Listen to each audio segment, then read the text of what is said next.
Sintonia da EBD. Sintonia da EBD. Imaginem estar presos no lugar mais baixo, mais salgado e mais morto de todo o planeta Terra. Uma imagem bem desoladora, né? Exato. Um vale profundo onde o sol castiga implacavelmente.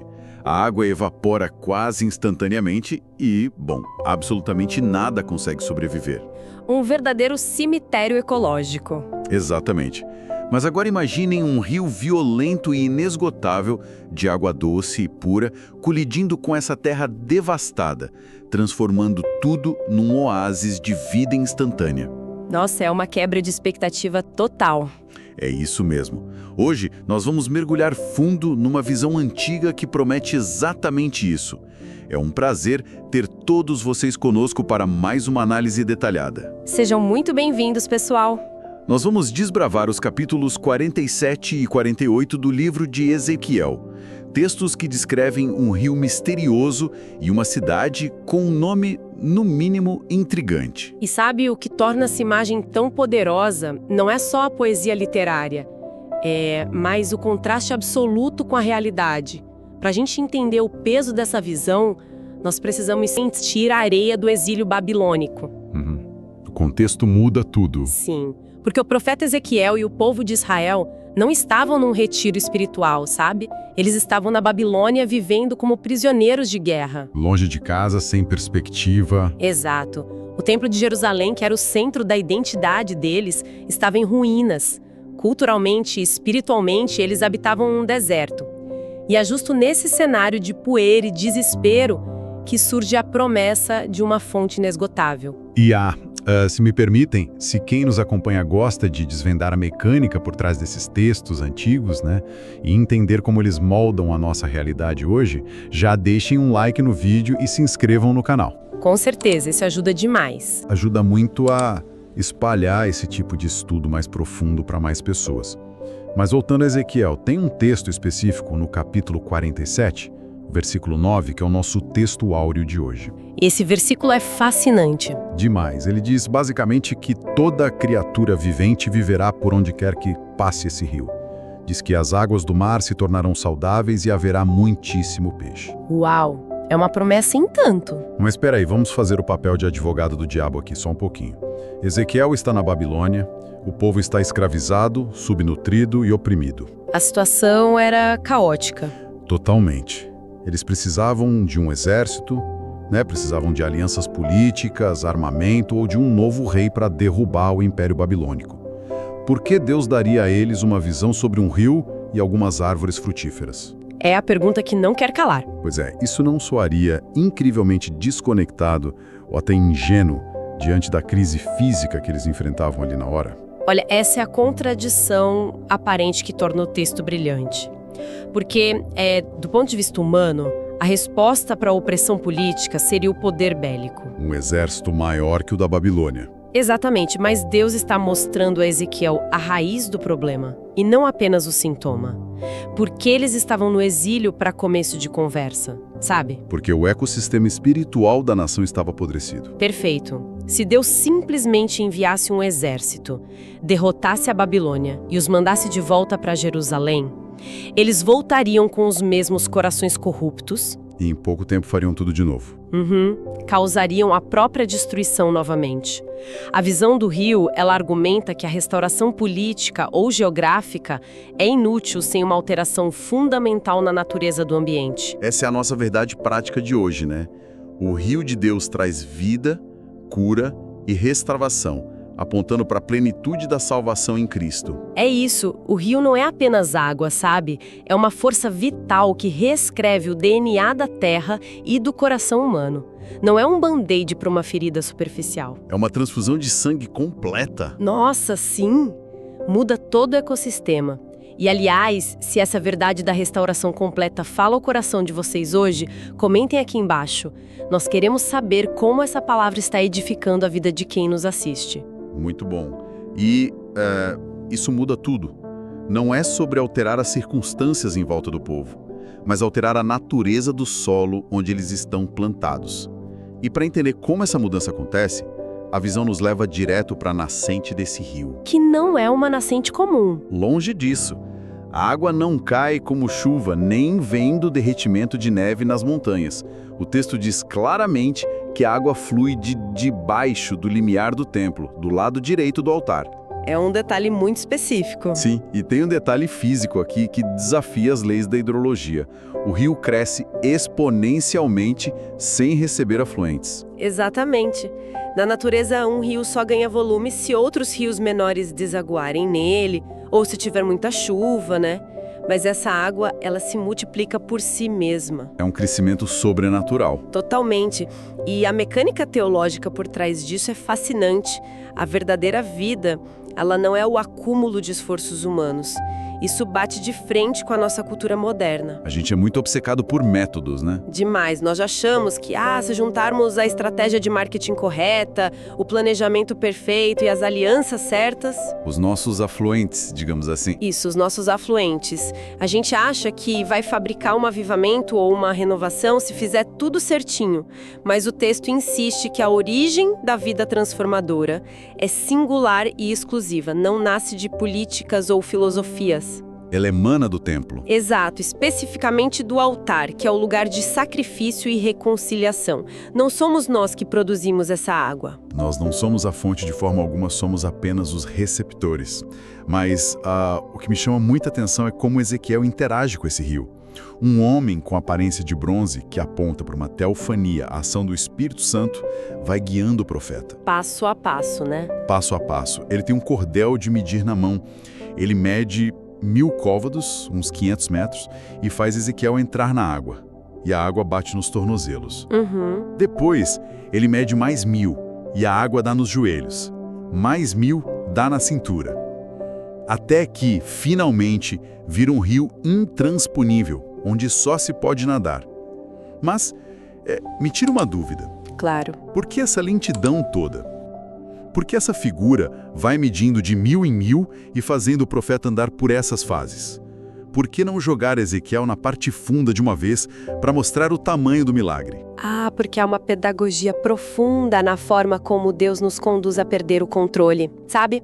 A progressão das águas ilustra a transição entre a nossa autonomia humana e a submissão total a Deus. Faz muito sentido. Pense na física de estar na água.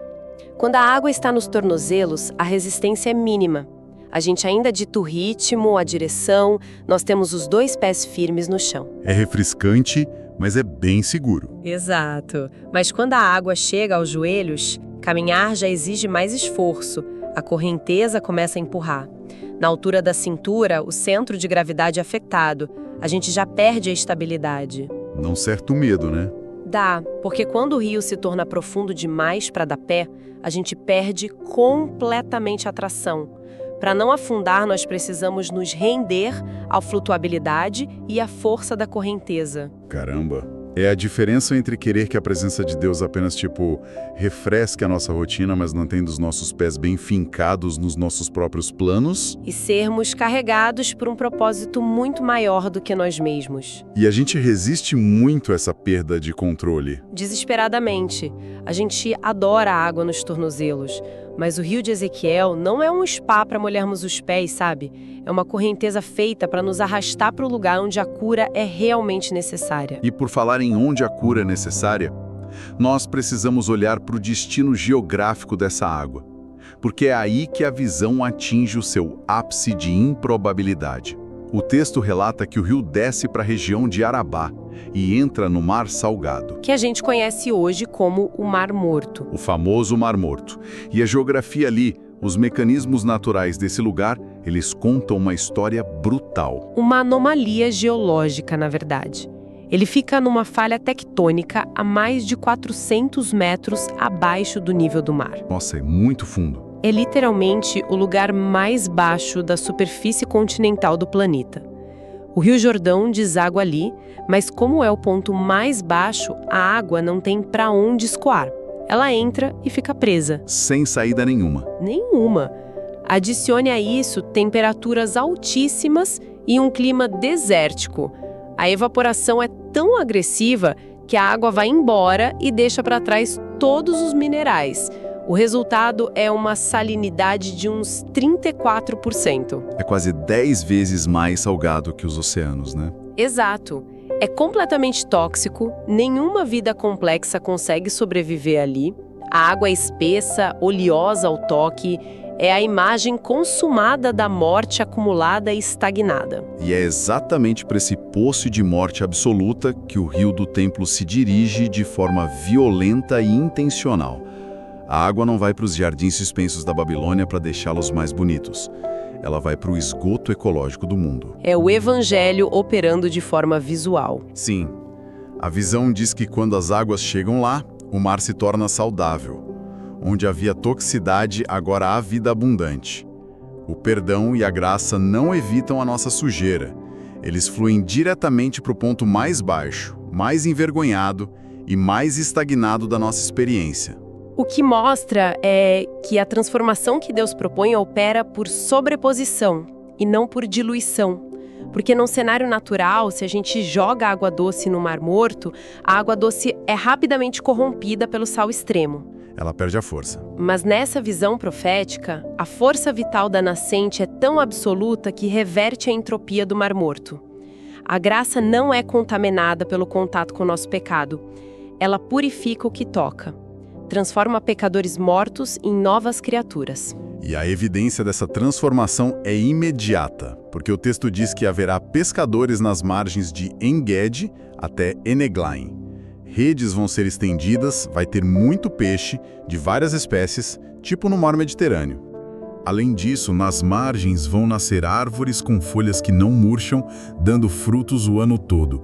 E o mais interessante, as folhas servirão de remédio. Trazendo provisão e cura constante. Exato. E aqui, eu acho vital a gente fazer um alinhamento sobre o que significa essa provisão na vida de quem nos acompanha.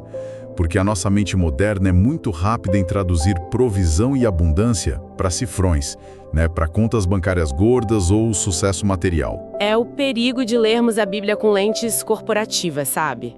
Quando o texto fala de redes cheias de peixes e folhas servindo de remédio, ele está falando de um sustento holístico. Muito além do financeiro. Com certeza. Provisão divina é ter clareza mental quando tudo ao redor é pânico. É a capacidade de perdoar quando a vingança parece a única opção lógica. É ter força emocional para enfrentar um diagnóstico médico difícil. Não é a isenção de problemas. Não mesmo. Os pescadores ainda precisam lançar as redes, as árvores precisam dar fruto a cada mês, mas é a garantia de que, no meio do esforço, a fonte do suprimento não vai secar. É uma resiliência que não tem explicação lógica. Inclusive, se alguém que está nos assistindo já viveu na pele algo parecido com isso, né? Uma paz que excede o entendimento numa época de caos financeiro ou emocional. Uma provisão que desafiou as estatísticas. Isso. Compartilhem conosco nos comentários. Essas histórias documentam como esse rio continua fluindo nas realidades de hoje e encorajam muito quem está lendo. Com certeza, edifica muito a gente ler esses testemunhos. Bom, um rio gigantesco curando uma terra inóspita serve a um propósito maior. Uma terra curada precisa ser habitada por um povo restaurado. E aí nos entramos na parte final da visão, nos capítulos de divisão de terras. Onde Ezequiel começa a descrever a herança das 12 tribos. Sim, ele vai traçando linhas no mapa, distribuindo a terra de forma igualitária e justa. Mas tem um problema histórico colossal aqui que muitas vezes passa batido. Nós não podemos esquecer o quando isso foi escrito. Esse é um dos detalhes mais impressionantes que a gente estuda, sabia? Porque quando Ezequiel profetiza isso, a nação não estava só exilada. Ela já tinha sido dividida em duas muito antes, Reino do Norte e Reino do Sul. Verdade. E o Reino do Norte, que continha 10 das 12 tribos, foi completamente obliterado e espalhado pelo Império Assírio quase 2 séculos e meio antes do exílio de Ezequiel. 2 séculos e meio. É muita coisa. Demais. Do ponto de vista geopolítico da época, aquelas tribos do norte eram poeira na história. Elas não existiam mais como entidades coesas, eram tipo tribos fantasmas. Nossa, isso é um absurdo pensar. O profeta está lá desenhando fronteiras, loteando terras e entregando escrituras para pessoas que, tecnicamente, foram engolidas pela história há 250 anos. Ele está desenhando o mapa de uma nação fantasma.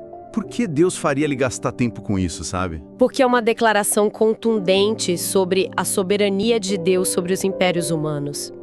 Para o mundo antigo, a Assíria tinha apagado essas tribos. Mas para Deus, ninguém está perdido no tabuleiro da história. Ele não esquece as alianças. Nunca. Ele não esquece as promessas, mesmo quando as testemunhas originais já viraram cinzas há séculos. Distribuir terra para essas tribos é a forma de Deus dizer, olha, a morte não tem a palavra final sobre meu povo. Uau! A capacidade de Deus restaurar não é limitada pela política ou pelo tempo. É um ato de ressurreição nacional e espiritual. Uma justiça totalmente restauradora. E dentro desse mapa reconstituído, existe um detalhe arquitetônico que serve como coração de tudo. Na distribuição da terra, o santuário, o templo, não recebe um lote periférico. Fica literalmente no meio dela. Exato. Não é uma escolha aleatória de urbanismo. O centro físico dita o centro moral e identitário de toda a sociedade. Toda a vida, a economia, as leis, a adoração gravitam em torno da presença de Deus. E é isso que culmina na última e mais gloriosa revelação de todo o livro, né? O nome da cidade não é restaurado para Jerusalém. Ezequiel termina o livro dizendo que o nome da cidade a partir daquele dia será Yahweh Shammah. O Senhor está ali. O Senhor está ali. E quem lembra de como o livro começou, sente o peso disso. Lá no capítulo 10, o profeta tem uma das visões mais tristes. A glória de Deus se levantando e abandonando o templo por causa da corrupção brutal do povo. A dor do exílio era justamente essa suspeita aterrorizante de que Deus os tinha abandonado para sempre. Mas depois de passar por vales de ossos secos e julgamentos, o livro se encerra com esse grito de esperança. Ele não abandonou. O Senhor está ali. E num tom mais pastoral agora. Esse nome nos força a uma reflexão profunda, sabe? Se nós olharmos para a geografia das nossas próprias vidas hoje, nós precisamos nos perguntar: o que está no meio da nossa cidade? Será que o santuário, a presença de Cristo, está realmente no centro? Pois é. Será que nós construímos nossas prioridades e mantendo Deus no centro gravitacional absoluto? Ou será que tratamos a presença divina como um subúrbio, uma clínica de emergência na periferia da nossa existência, para onde a gente corre só quando a coisa aperta? Chamando ele só quando precisamos de algo, né? A promessa dessa cidade só tem efeito para quem faz da presença de Deus o seu centro. E isso nos traz a uma aplicação clara, uma reflexão final que eu quero deixar para todos que nos ouvem. Qual seria? Durante todo esse nosso estudo, nós focamos na ideia do rio saindo de dentro do templo para curar o deserto. Mas pensem no que isso significa para a natureza do próprio templo. Na mentalidade religiosa antiga, o que era sagrado devia ser trancado e protegido do mundo profano. O Santo dos Santos era super inacessível. Exato. Mas na visão de Ezequiel, o processo se inverte de forma radical. O sagrado não está mais se protegendo do profano. O sagrado está vazando, está transbordando e inundando violentamente as ruas, os desertos e as águas tóxicas lá fora. Isso é poderoso demais! E nos deixa com uma pergunta incômoda. Será que hoje nós ainda estamos tentando manter Deus trancado dentro das paredes seguras dos nossos templos e das nossas bolhas, protegendo a santidade, quando na verdade ele já decretou que o propósito é inundar os lugares mais mortos da sociedade? É uma mudança de paradigma.